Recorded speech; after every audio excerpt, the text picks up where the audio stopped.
This is Figures Sold Separately, episode 209. Matt has never punched a suffragette. November 12th, 2018. Now Tex-Hex attacks with a new kind of evil. Brave Star! My Skullwalker will stomp you flat, Brave Star! Skullwalker 3030 Brave Star and Tex-Hex Zone 7. 3030 can stand up to your evil, Tex-Hex! I'll transform Skullwalker and attack from the air! Use your blaster cannon to stop him, 3030! You're grounded, Tex-Hex! I'll get you for this! Skullwalker and 3030 from the world of Brave Star. Other action figures sold separately. New from Brave Star.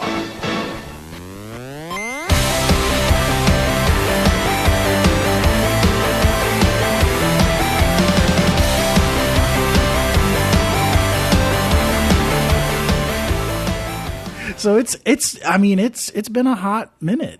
Yeah, it's been a while. Damn it, Ken. Since we record out now. Yeah, I've already been to Las Vegas twice for 2 weeks, and damn, how long of a flight is that? Stripper addiction is a hell of a drug. it really is. Yeah. It's for work. If You've you got know the what I mean. Siegfried and the Roy. Speaking of stripper, guess who's taking a pole dancing class? Ayo. No, I wish. This girl. You know what? Take I her didn't. too. I didn't realize that stripper poles rotated. Like you know what I mean? Like Some they of them spinny do, or spinny? some of them don't. Those are two different kinds of moves. Oh, I So- thought all of them had like a pole. It was like a pole within a This is pole. going to be like you with airplanes. Not all of them. No. Me with airplanes. How so? Yeah, I'm gonna start Part I'm gonna two start with- explaining the mechanics of it. Oh, You know, a stripper pole is designed so you can pick it up on both ends and it holds steady when it comes into the air. supporting the stripper in the middle. For those of you that weren't listening, Matt just gave us like a really broad overview of like how airplanes are built and the way that they're built leading up to this, and Yeah. we're hassling him to no end about his nerddom. If we recorded the setup conversations before each podcast episode, you could sell it as like an online correspondence aeronautics course, and you could get like your bachelor's online by Matt setting up podcast university. I'm going to start just hitting record as soon as Matt walks in the door, because there's always something like that we're like, damn it, we should have been recording. I learned what crabbing meant, and it's not. This is part of actually. it's not about itching your crotch constantly. This is part of the aeronautics and the pole dancing. Like crabbing is crabbing is something in both of those worlds. I haven't gotten to that move yet. I don't know how to do I'll that teach yet. it to you after. Okay, awesome. Ayo. It's All right, so are you going to advanced. You install need a one here in spinning pole. the apartment? I think so. Yeah. I mean, you know. All right. Yeah, Gertie will run into it all the time. Although we're going to have to clear out this area because the only way it will fit is right here in the middle. So, Yeah. you know, it's basically going to take over our apartment, and it'll be great when his parents visit. That's how. Yeah. That's how you hijack somebody else's story. What? What? You were telling a story. Oh, Yeah. no. Dude, I would okay. much rather hear about Oh, Carly's stripper exploits. stripper. Pole dancing, not stripping. No, I was... But then but we set up one time to do a session. Oh, yeah, because the We reason it's did. been so long, we've like run into all these things. You were traveling, I was sick, the board Yeah, what was it? exploded. What didn't explode? It did. It caught fire and then it exploded. Like the Okay. panel on the Starship Enterprise. There's like no fuel. But there was smoke. You were like, there's smoke. We should stop. Which we were fully in support of. Like, let's not. Yeah, no, I fixed everything for the most part. It's limping. we started this episode Sounds 3 good for times. you listeners, and that's all that matters. That's right. Yeah, no, we showed up. I came all the way out here, and then we got everything set up, and then Carly fell ill again because she had you had food poisoning. Food poisoning is right? a hell of a thing. I You think want to it, say where you got it from? I think it ended up just being straight up stomach flu. I was sick for like really? 4 days. Yeah. Yeah. And then we just like the big thing you wanted to discuss was I didn't see, so it didn't make much sense for us to even continue on. That's true. But Yeah. no, we're back now. It was one of those And you've highly still- adult. and you've still not seen the things, I bet. well, yeah, of course No, not. still not. Yeah, It that's was fine. it was one of those adult moments where you're like, hey, do we just want to not do this thing because we're adults and literally no one is making us do it. And we're like, yeah, that sounds like a good plan. Yeah, awesome. Let's all go exactly. take a nap. Like it was one of those kind of moments. That's literally what I did. I went home and went to sleep. See, I'm telling you. So this week, I've told you about this, Kim, but Carly, you've never. Yeah, I have. So I think if you've been listening to the show for a while, you know that my mom is a retired Delta Airlines flight attendant, and in that job, she has seen big chunks of the world and she's been to 48 of the 50 states. Dang. 2 states she has never been to is because Delta at the time never flew there, and that was North Dakota and South Dakota. So one of my mom's bucket They don't have list airplanes there yet. So one of my mom's bucket list items is she wants to see Mount Rushmore, which is in South Dakota. Yeah. It's in the Black Hills of South Dakota. On that place where we defaced a sacred spiritual site for the Native Americans. Okay, Carly. So anyway, my mom really wants to go see Your it. mom's bucket list is deeply problematic. We need to really talk about your mom's bucket list. So, on Wednesday, actually on Thursday night, I'm going to drive down to Charlotte, sleep at my parents' house. My mom and I are going to get up at like 4 o'clock in the morning. We are going to drive to the Charlotte airport. We're going to board a flight at 6 a.m. Whew. We are going to fly from Charlotte to Minneapolis, and then from Minneapolis to Rapid City, South Dakota. We will then get a rental car. We will drive the 26 miles out to Mount Rushmore, spend an hour or two there. Then we will have lunch. Then we will drive back to the Rapid City airport, get back on another plane, fly back to Minneapolis, and then fly back to Charlotte and arrive back in Charlotte at midnight. Wow. Yeah. Mostly for cost. Okay. My mom is a retired Delta flight attendant, so she flies for free. I am what's called a non-dependent child, so I will get to fly it. I fly at the same priority level that she does, but it costs me like $129, so it's not expensive. Yeah, that's pretty sweet. Here's the rub. Okay. And anyone who has ever lived in an airline family knows what I'm about to say. You only get to fly if there is a seat available. So it's like kind of like hitchhiking. It's like you're on standby, but without a No, ticket. you are on standby. Yeah. Luckily, as you're an airline standby or you're an employee standby, it's a fairly high level. Like really only people who are paying passengers who got bumped from some other flight are ahead of you. Okay. So right now, everything seems good. I think it'll be okay, but I'm very pessimistic because in my 42 years on this planet, I have spent many a night stuck in an airport after I didn't make a flight. In multiple countries. So I don't want it to be a repeat. Don't ever spend the night in the Newark Liberty International Airport. Yeah, that sounds so awful. terrifying. Some airports are dramatically nicer than others. Yes, Newark Liberty, not one of those airports. Got it. Note to self. It's a good airport. I just don't want to spend the night there. So anyway, everything's looking good so far. The one good thing is that when you fly like this, you get to fly in whatever the nicest seat available is. Oh, that's pretty so cool. if there's like 3 seats available in coach and there's 2 seats available in first class, my mom and I are flying first class. Oh, hell yeah. Fergie. It's one of the only advantages to getting bumped from a flight or to missing a flight is that sometimes when you're on standby and the only seat that's available is first class, they will upgrade you for free. Yeah. Even though you were the one who missed your flight. I've flown first class for that reason a couple of times where that was where That's they pretty cool. like I was the one who missed my flight and they were like, oh, we got an open seat. It's just you got to sit first class, and I'm like, You're oh, like, oh, drat. man. I got to fly first class to Peru and back. Oh my god, it was amazing. Well, in first class on some of these long haul airliners is a whole different ball game than like first class on a continental flight, because you've got like the transformer seats that like into like a little bed, and if you have a ticket on Continental Airlines, you're going to be waiting a while. Since they don't exist anymore. No, I meant like I know, I'm just kidding. Yeah. Like a shorter distance flight. Look, I've got this paid ticket on Continental. We'll honor it. Well, because of the nature of our business, we have people that fly a lot from like internationally, and they fly international first class. And international first class, like they've got their own little seat, and it's got like a curtain that like it's got like a privacy curtain, and they're like full of flossy. Seat turns into a bed, and champagne comes out of like a straw. Yeah, and man, on it's the side like of the flying first class on Emirates, man. It's like the round trip ticket's like $19,000, and you get your own apartment. kind of, yeah. That's pretty cool. Yeah, Yeah, that's awesome. Okay, no, wait. You said you had to leave directly from here and go pack. Why are you packing for a... Well, I mean, I have to go home, and I'm going to have to do some laundry and just...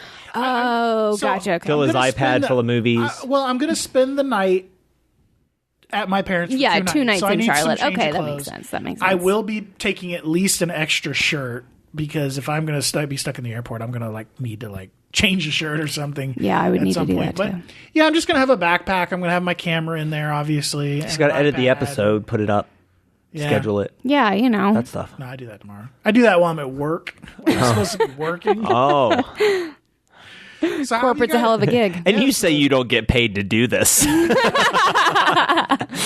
That's not technically true. So how have you guys been? Oh, man. Everything after stomach flu is like, life is good. Yeah. Like, man, pregnancy's going to be a hell of a thing. 'Cause nausea is like Do you have something fucking awful. Do you have something to tell us? No. Okay. Oh, no, I just meant me especially. No, I just news mean to me. like just nausea is like when you're like, You have something to can tell I us about just... your bastard child out of wedlock? Oh, that yeah, you have? totally. You know that's like, It's the best kind. yeah, Yeah. totally. Yeah, good thing, good So- times. Oh, also, have you played Red Dead Redemption? No, but I'm glad we were able to. That was my premise was going to be that the reason that we haven't put out an episode in 6 weeks nearly is because Red Dead Redemption 2 came out, and you the last time we out of concern knocked on the door to your apartment and and jimmied the door open, and there was just a stench from inside, and we thought you had died, but really it was just the Xbox was on, and you were sitting surrounded by You wanted the delivery authentic containers. experience of being out in the Wild West and not having access to showers. Matt, are you okay? We were concerned about you. I'm fine. Where's all the step around I don't need a stack of it's like an episode of Hoarders where you walk in, there's a stack of pizza boxes. It's I don't know if he's all right. I have not been playing it quite as much as I think a lot of people have. Well, not as much as some of our friends on there are people that every time I turn on my Xbox, it's 2 of your friends are playing Red Dead. And I'm like, oh, Matt, and then it's not you. It's 2 of my other friends that are just playing it nonstop. Yeah. I'm and the 30 multiplayer's not even out yet. No, multiplayer comes out at the end of November, the end of this month. I am I'm about 30% through it. Okay. I don't understand How's it going? a lot of these. It's great. There's a lot of trotting around the map, on a horseback. Did you get the fast travel thing? Did you get the map? I don't know what you're talking about. Oh, okay. I have maps. The only way you can really fast travel that I've found is through the stagecoach. They said you upgrade Dutch's tent, and then you can buy a map that lets you fast travel. I wouldn't want to. I'm not even playing the game. I wouldn't want to fast travel because of the fact that there's so much happening in the world. The NPCs are way better than they were in Grand Theft Auto 5. Oh, I thought you meant the world. You were there's just I don't want to fast travel. There's so much happening in the world. I was going to say, it's not about the destination. It's about the journey. No, I just thought he meant politics and the yeah. election and the Republicans controlling the Senate. In game, Ken. He's in game. I don't want to fast travel because the longer I can spend playing Xbox, Look, the man, more I'm time a political junkie, and I want to escape to 1899. Don't we all? Huh? Don't we all? Oh yeah, it's not black people. Man, I'm not saying it's a hell of a lot better right now. I'm going to tell you this game is very accurate in its the diversity that you see. Killed some Klans people. Not yet. I haven't gotten that far.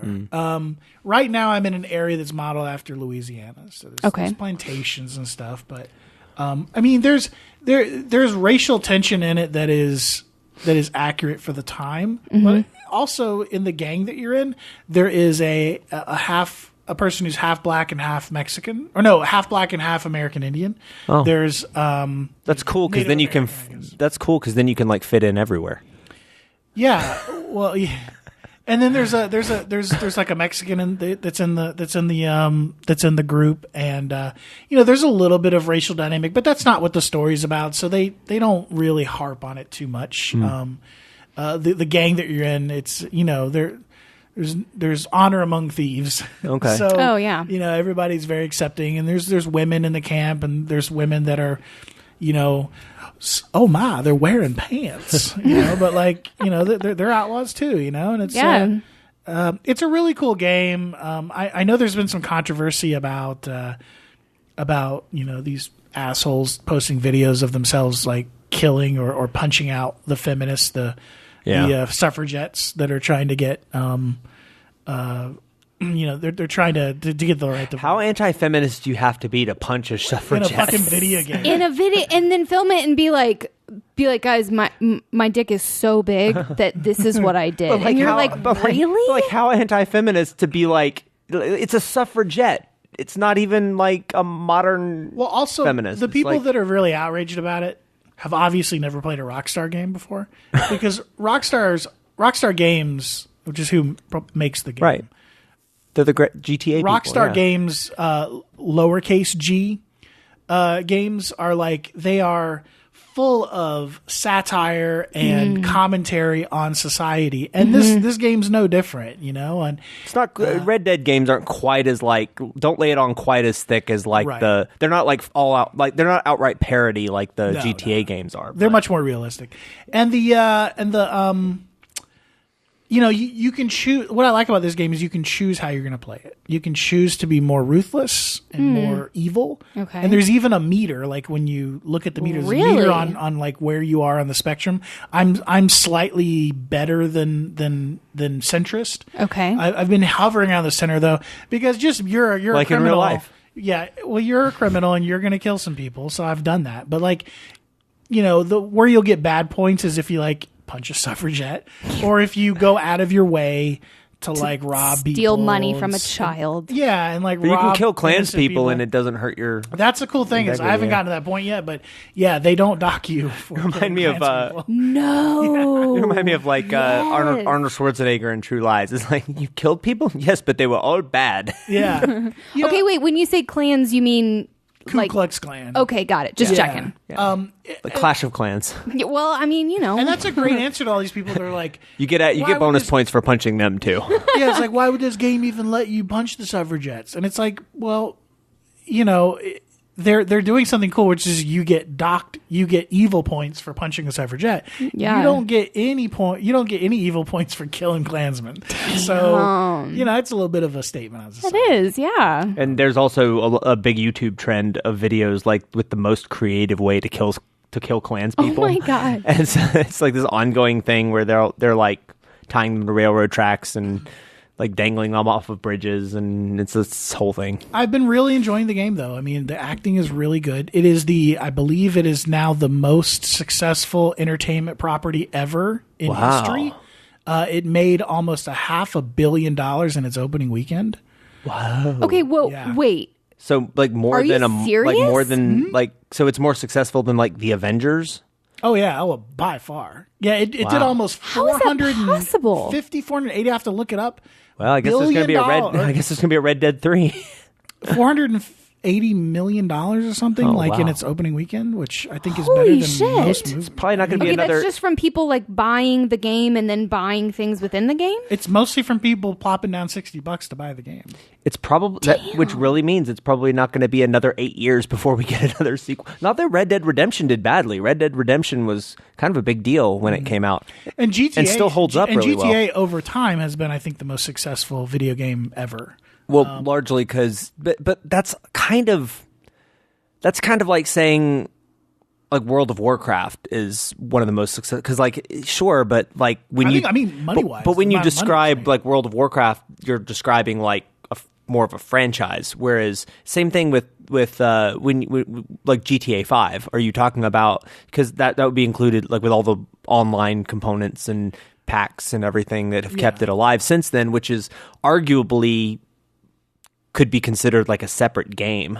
Really, I mean, I would say that GTA Online is a separate game from. They even make that distinction by calling it Grand Theft Auto Online. Oh, right. Okay. And they don't call it Grand Theft Auto 5 Online. They just call it Grand Theft Auto Online. Right. So it's like it is literally. It just is uses a the same completely engine. different game that isn't set in the same world as the story mode was. Right. And I think that that's what they're going to do with Red Dead as well. So, Yeah. You know, how long is it going to be before Red Dead Redemption Online turns into like, Will Smith with Wild Wild West and Exactly. giant spiders walking around? Yes. I'm so excited. Because that's what GTA Online, like at the beginning, it was like just this like organized crime simulator, and now it's like you can drive a Hot Wheel on a Hot Wheel track, and it's like okie dokie. Yeah, it's turned into it's have a robot it's very arm. militarized. Why now not? and stuff? But Well, it's because there's been creep. yeah, it is a spectacle creep. Like, remember when like the idea you could have a yacht was a big deal, and now it's like Those were the biggest, we'll give you a yacht when you join. I have not met or spoken to anyone that has a yacht that said that was a great purchase that they made. Kind of like so real, expensive. kind of like real life. Yeah, probably. Yeah. But no, You know, it was a great investment. My boat, and other sentences. Like you could make that a password to something because nobody will ever guess it. Yeah, exactly. no, but I moral of the story, I'm having a lot of fun with it. Good. It does drag sometimes, just having to trot your horse, from one end of the map to the other. What's your horse's name? Murray. Murray. Yeah, like Bill Murray, which is also the name of my car. It should be noted. But like I was like, I'm gonna name it, and I was like, let's call it Murray, whatever. I'm gonna name my horse. You know what you should name him is H underscore A underscore like it's a game of horse or something like. Oh, like it stands for something? Yeah. Like H. Well, no, like you know how O when you're period. playing horse playing horse like the basketball game. Yeah. And just like have the missing or maybe H-O. I don't know if it would let me do. Like apparently you can't. Like there's all kinds of things you can't name it. So. Yeah, they probably filter out language, which is so stupid because they can't- swear in the game. You can't like, all name the it time. anything. You can't name it Sarah Jessica Parker. Are you for real? Yeah. Yeah, you can. No, you can't. You can't name it Sarah Jessica Parker. You can't That's name your horse Sarah amazing. Jessica Parker. Wow. Of all the things, Sarah J- really? That is that like Or you Because can't. people say that or she you, has a horse face. you can't name your. Yeah. You can't name your. You can't name your horse Sarah J Parker. It will not let you. That's wow. I'm just thinking that all the odd the reality tryhard we people live from in. GTA are going to name it like XXX Avenger Nightmare XX underscore. Damn it, guys. So what have you guys been doing to keep you like? I guess we'll turn this into a brain bake. Like what are you doing, Carly? Oh, I'm working on what I showed you earlier. Yeah. Yeah, everybody what that was. It was yeah, great. I'm Hanging planters. I'm making hanging planters mostly because it's like I absolutely love that part of the day where like you've done all your work and you're really tired, but like your hands are still like I just want to like do something, and you like want it to be meditative, and so that's why I do crafts, and so right now the crafts are taking the form of hanging plant holders that I'm just tying with twine and. Carly doesn't like casually do like crafts though. It's one of these things where it's not ever really one craft consistently for a long time. Yeah. But it is like one more- craft Yeah. for like 2 weeks And I'll do to the like, exclusion nothing of else. like but like she'll just do the fuck out of that craft. Like it'll just be like Yeah. like Craft the like motherfucking shit out of you. like 10 days from now Carly will never make another hanging planter as long as she lives, but that's because like No, but that's she not will true. make all No. the hanging planters for like 2 weeks. No, I'll just go. I go on like 2-year rotations. So like Oh. it's been a while since I've done anything with twine. So, oh damn it! It's been a while. No, that's it, guys. We You know can't what's- use that again for like so- until our 300th episode. You know what's so funny is that twice in the last 24 hours I've done that. Are you serious? Yeah. I did it last night. I was in the casino last night. I was like, it's been a while because somebody said it. Why were you at a casino? Matt, do you have a problem? No. Wait, was this here I have a in? problem with losing $20 last night, but No. Wait, was this at Cherokee or in Las Vegas? Cherokee. Cherokee. Okay. I don't gamble in Las Vegas. Really? Why? No reason. I just don't while I'm there. I'm there for work and I'm tired. Is it like on principle? No, there's no principle behind it. I mean, the principle, I don't like to lose money. That's fair. And I've never made money at a casino, so I'm just not keen on. So how'd you lose $20? I played. What is it called? Russian Six roulette. something. What is it called? So it's a big.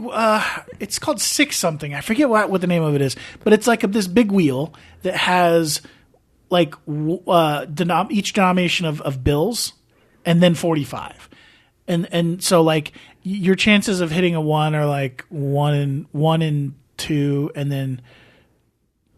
So they're progressively like $1 bill and $2 bill are the most common that come up, but then like you can hit a 5, you can hit a 10, and like you put your chips down on that particular number. It's kind of like Russian, or it's kind of like roulette, but not really. The wheel is standing up, kind of like a Right. like a Okay. Yeah. Okay. paddle thing.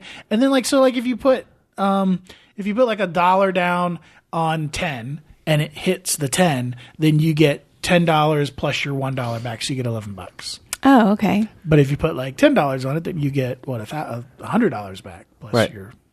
$110. Yeah. Okay. Interesting. Sounds good to me. How could you lose? Very easily. Very easily. Yeah, as Matt discovered. Yeah, it is what it is. I mean, it's Matt forgot to the solve the odds puzzle. are always in the house's favor. So Yeah. Of course. that's why I don't. I have never, like in 1992, I put my last Irish pound into a slot machine on board a ferry that was taking us from Cork, Ireland to Holyhead, Wales. And like this is back in the early 90s, and ATMs in Ireland weren't really compatible with American bank accounts, so you couldn't just easily go to an ATM and pull out money. Like I thought you were going to say like ATMs in Ireland looked exactly like slot machines. So that's exactly how this happened. So, but I knew I was getting ready to get back in the UK where I could pull some money out of an ATM again. So I was like, all right, well, I got one more Irish pound. This is before they changed to the euro. I got one more Irish pound left. I'm going to pop this thing into this machine, and then boom, I hit 80 pounds, and it didn't spit out like a little voucher like modern slot machines do. Yeah. No, it spit out 80 pound pounds. coins. So I was like, blink, blink, blink, blink, blink, blink. And I had to wait for like 10 minutes for it to spit out 80. And then I had to like load up all of my pockets, and the pound coins are big. They're like bigger than the dollar coins that we have. Oh my now. God. And it was just stuffed, and I was like, whoosh, whoosh, whoosh, walking Yeah, you're around like the a boat. walking target for mugging. And that was the last time I won anything at a casino, so I don't Somebody mess stick with you it. up and I be mean, like, go give out me with a bang, half man. your money. I can't carry Yeah, all I can't that. carry all of it. I don't have a bag or a satchel or whatever. What about you, Ken? What you been up to? Designing a website Really? for work. Yeah, That but came out of nowhere. yeah, James never. And I'm Speaking of getting a hobby and then diving into it really hardcore, continue. Oh, yeah, no, nobody ever told me that. I've been learning things like Photoshop, Adobe Premiere for video editing. I've been learning WordPress, but like beyond just user level WordPress, like design level WordPress, learning coding, CSS, that kind of stuff. But I've been learning the way probably a lot of people who don't have to do this professionally learn it, which is when I need to do something, I go figure out how to do that, and then I learn the code string or whatever that I need and figure out why that works and tweak it, and basically just learn it by trial and error and failure. You're and, literally computer programming. That's what you're doing. Right. You're learning. It's the same thing. yeah. And what I never realized was how gamified this can be, where it's so much fun to like try to figure out how to make the site do something that when you figure it out and it works and you hit like, preview page or whatever, and it's exactly what you want it to be. It's like, like awesome. And so also there's just something about designing an entire site with subpages and everything that really like, it's really like makes my ADD feel really warm and fuzzy. So, And this is the same, and Photoshop, kind of the same thing. You learn as you need, like you learn effects and things as you need them, and then you learn that you go like to Google or YouTube, and you learn that one thing, and now you know how to do that one thing, and then you just gradually build on that knowledge. And the one thing though that James Johnson, who's been on here before, the one thing that like James and you and like people I know who do this stuff never told me is what a like vortex of time this is. Yeah. Like I've never done. Look up and it's been like 6 hours. I've never done anything in my life where like it'll be 10 o'clock and I'll look down, and when I look back up again about half an hour later, it's 5 a.m. Mm-hmm. And I'm like, holy crap! Like what has like really? It's not even like playing a video game where I'm like, wow, some time has gone by and I didn't think it'd been that. It's like seriously, I thought it was like an hour, and it's been like 4 hours. Yeah, like he legit has like not gotten enough sleep lately because I've looked up and like the sun is coming up. I'm like, I did like 3 pages, and it really like I don't know if I'm having that much fun or if it's just really is like stepping through a time vortex. Or, I think it's fun. I think it's just it just keeps your mind busy, and your mind just wanders and doesn't perceive time. Yeah. It's that same thing where like it's really absorbing when you're having fun. Time seems to go by so quickly, and then when you're bored, it just creeps along. So I've been learning all that and doing that. It's been really cool. Or when you're really high and it feels like you've been doing something for 6 hours, and you're like, oh my god, it's been 4 minutes. There's that too. Yeah, but I always thought that computer programmers and like the sort of stereotype of like the bleary-eyed coder in the middle of the night still typing away by the light of their monitor was this thing, and like I get it now. It's not like it's very addictive. It's like I've got like one more thing I'm gonna do before bed. And nope. There is a great podcast out there. It's called the Internet History Podcast. I've talked about it on this show before with Brian McCullough, who has agreed to come on our show. I just have to fit it in. He's promoting. He has a brand new book that's out. Oh, that's cool. Doing really well. It's the history of the internet. Forget what the name of the book is, but it's the history of the internet from 80 or 7. I forget. Sorry, Brian, if you're listening, which he's not. But wow. But there's an episode of the Internet History Podcast. If you go find it and then go back, and it is it's where he talks to somebody who was like employee number 4 or something at Netscape. And he talks about like the early days of Netscape when they were trying to get Netscape 1.0 out, and just the early days of Silicon Valley where it was like, you know, your life was Netscape and you slept under your desk and no one would, you know, you had to remember to eat, and like somebody would have to order pizza for you because it was just like. But it was much that same thing where they were just like, were you just really working that hard? And they're just like, no, I just didn't notice. Like, I was working so hard that I didn't notice what kind of time was going by, and that I hadn't taken a shower in 3 days, and that you know I'd only napped like for 3 hours at a time on my desk. So. For you kids that might not remember Netscape, back when computers were made by companies like Packard Bell, and CD-ROM was the new craze. Mm-hmm. Your two main web browsers were Internet Explorer and Netscape Navigator. And there was no Google Chrome or those were dark Firefox. Times. Those were dark times. Those were times where when LG was Lucky Gold Star. and your favorite kind of porn was gradual. It was weekly. Did you get any porn last night? Eventually. You know, I was talking to my girlfriend last night. I was explaining to her because she's younger, and I don't think that millennials, and maybe you can talk to this, Carly, don't understand like how good you have it now. And I know that's a crotchety old man thing to say. Yeah, it totally is, but it's true. But like when Ken and I were first starting with the internet in the 90s, you had a 56K modem. And for those of you who are technically minded, I'm going to oversimplify this quite a bit, but I had a 28.8. Yeah, keep it. Yeah, like make it so that I can understand it. So, if you have a 56K modem, that's roughly, for all of you, but it's going to argue about base 10 versus base 8. It's roughly 5.6 kilobytes per second. Okay, 56K.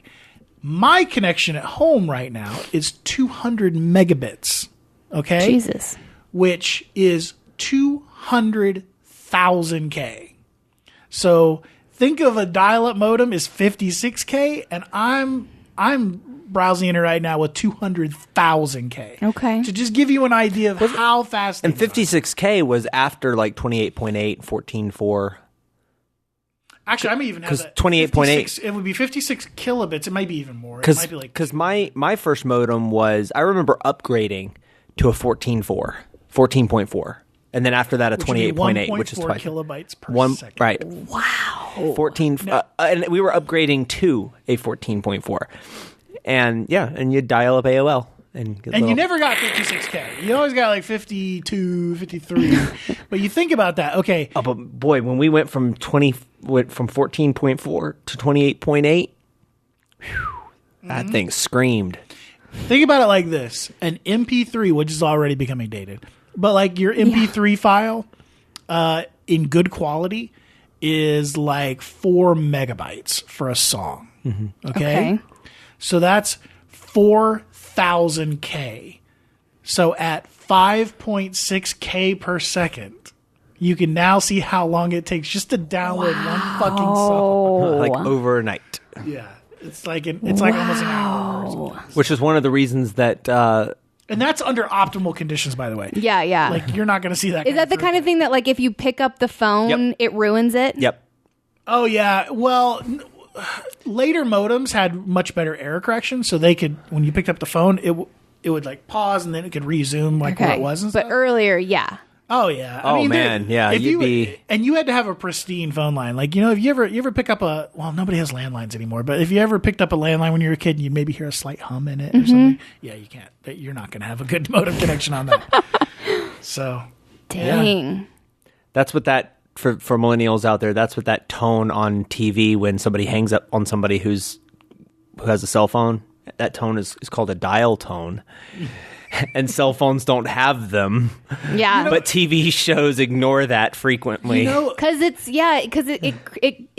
has a psychological connotation, and so we use it to express something. For now. if you've ever known like your grandmother or somebody that has like one of those jitterbug phones, one of the hallmarks of when, I don't know if they still do it, when the jitterbugs first came out, when they were flip phones, when you would open them, you would hear a dial tone. Really? And it was a fake dial tone. Because people needed the... It's even to the point where my phones at work are IP phones, meaning they are digital phones that like they go over the internet, basically. Okay. They're like internet telephones. Yeah. So there's no reason for there to be a dial tone, but the phone itself generates a fake dial tone so that you can pick up the phone and then start That dialing. is really fascinating. Dial tones like almost don't exist anymore. Dang. Crazy. I've been reading, one of the other things I've been doing as part of Brain Break, I've been reading this book right now called Sapiens by Yuval Harari. Have you heard of it? No. It's been hailed as one of the most important books of the last 50 years. And it is really an entire history of not just what we call humanity, but like of our entire species. So how we like developed from the multiple different species is like at the end of that part of our evolution, all the way through like hunter-gatherers, into the agricultural revolution, the scientific revolution, and then the I don't want to listen to this. technological revolution. Where's Adam and Eve and all this? I don't want to listen to this garbage. It is so fascinating. Yeah. And he talks about stuff like that, about kind of like what we were just talking about, this leftover remnant of things. He's really good about bringing...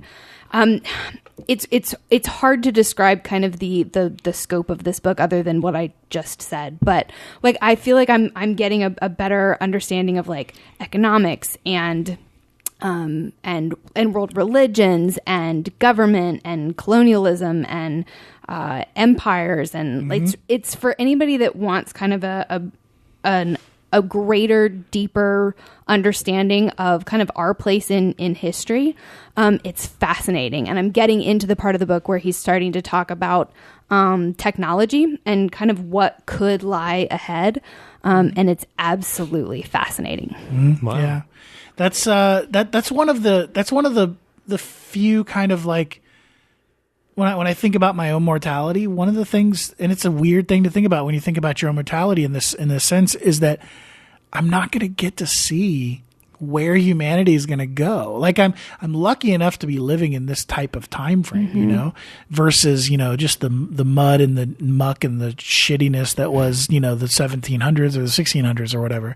But to be able to live in this time frame and just see the amazing things that humanity's done, you know, I want to see where we're going to be in 200 years. I want to see where we're going to be in 300 years. So Yeah. Well, it's interesting.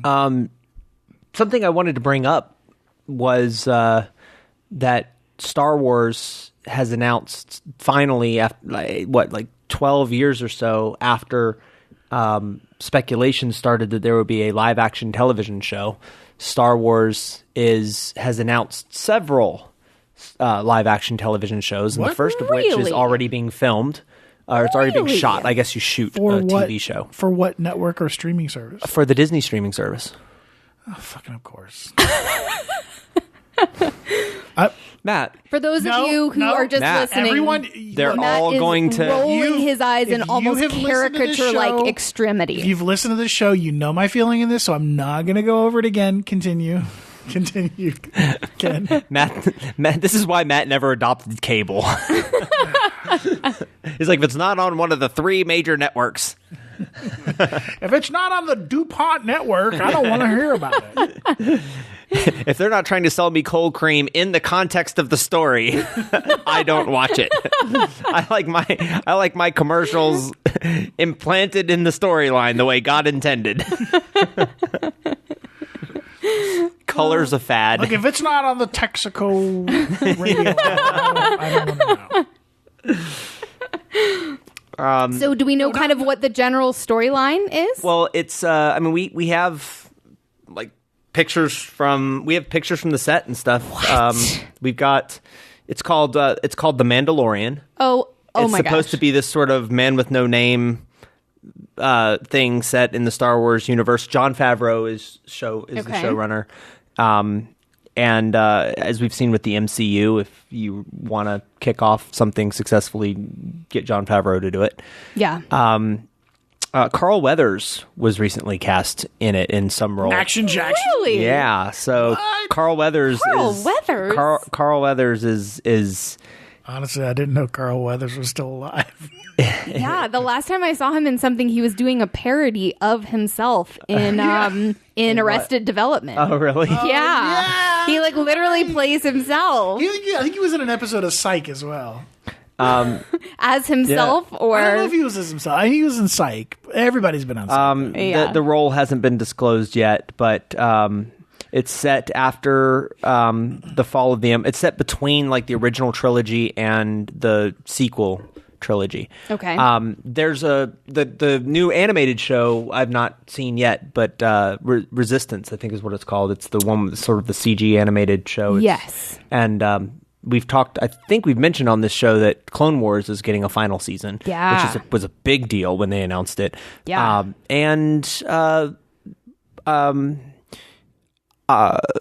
Who's it? Diego Luna Oh yeah. has gotten a show about Cassian Andor, his character Really? from Rogue One, that's set. Well, I almost said it's set prior to Rogue One. Yes, it's set Yeah. prior to Rogue One because You mean because he dies at the end of Rogue One? because he's not vaporized in this show. Although it is Star Wars, he could come back as like some sort of Force ghost and then still be the main character of a You show. know, which Force I Ghost to Coast. which I perceive this to be much like the first 5 minutes of that show where he's just going around like shooting his own informants. Yeah. And somebody went, Ooh. that should just be a TV show, and so it'll be a lot of that. Do you think There will be no informants left alive. Do you think this is a good idea? No. Or do you think that it is a money grab that could blow up in their face? I tend to think it's the latter. I think Depends it's going on to. how well they do it. I think it's going to play out a lot like Marvel, where I think everybody's going to be super into it for a little while, and then they're going to get kind of burnt out.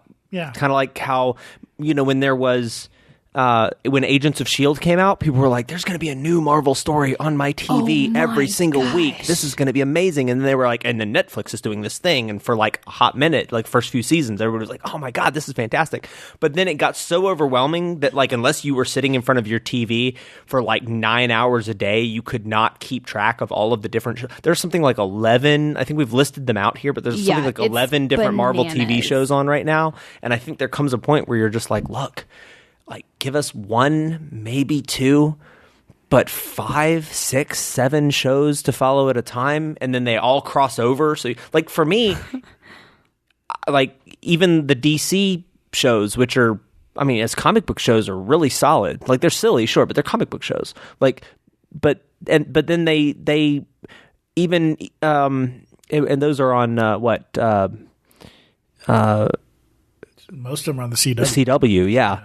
I think they're all in the CW now, but then they do the big crossovers because they're like, no, you have to watch like all 5 of these or however many. So it gets to the point where like they try to make them into such a universe that eventually I'm just like, I can't just watch like Arrow, like because you have to watch all of them, and then it's like, well, now my 1 episode a week turns into a lot. Like it's really tiring when they don't want you to watch a show. Like that used to be how. And again, I'm shaking my cane here, but I love you millennials. Like I love cinematic universes, and we'll talk about this some, I think, on the next episode. But like one of the things I like is sort of the optional continuity, the way that Marvel.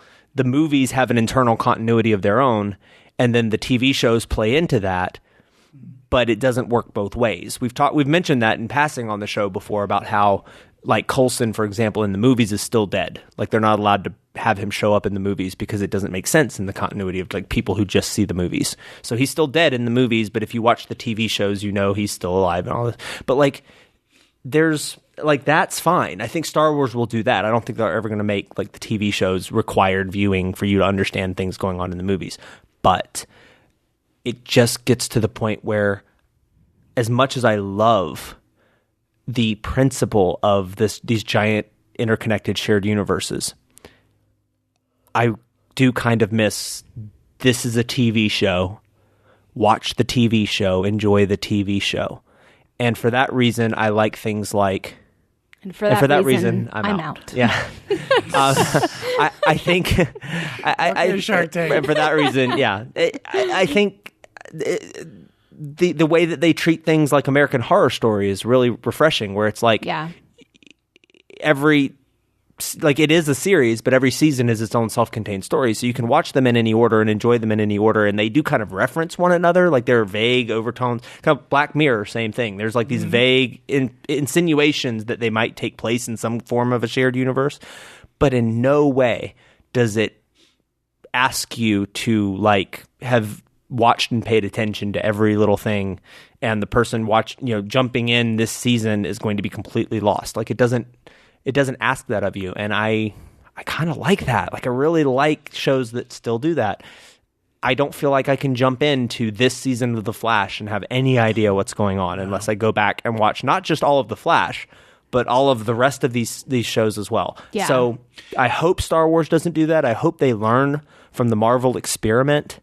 Well, I think maybe they are, because didn't they cancel a couple of movies that they had planned? Like they're kind of backing off on these side story movies. Well, they canceled 2 of the Netflix shows. Luke Cage and Iron Fist have been canceled.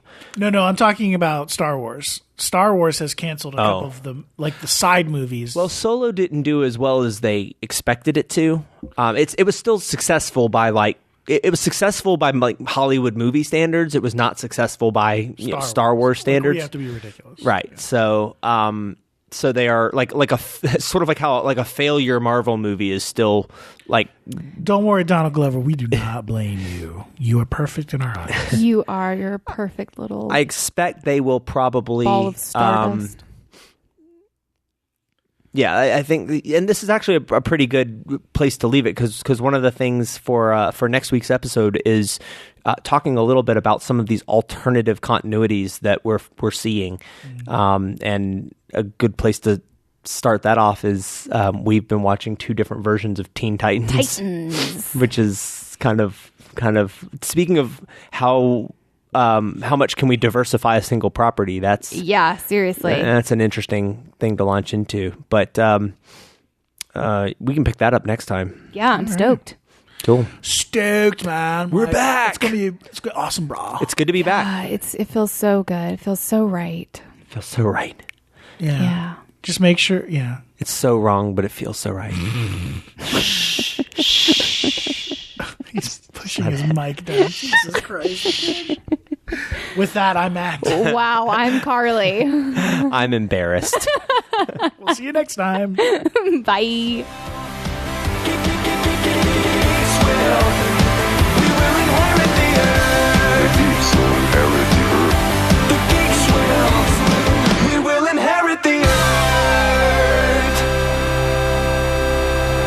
Figures Sold Separately is a multiverse podcast produced by TurboFanProductions.com. Please remember to subscribe to the show and follow and talk with us on Facebook and Twitter. Our theme music is by I Fight Dragons. Hear more about them at ifightdragons.com. Figures Sold Separately is copyright 2018, all rights reserved.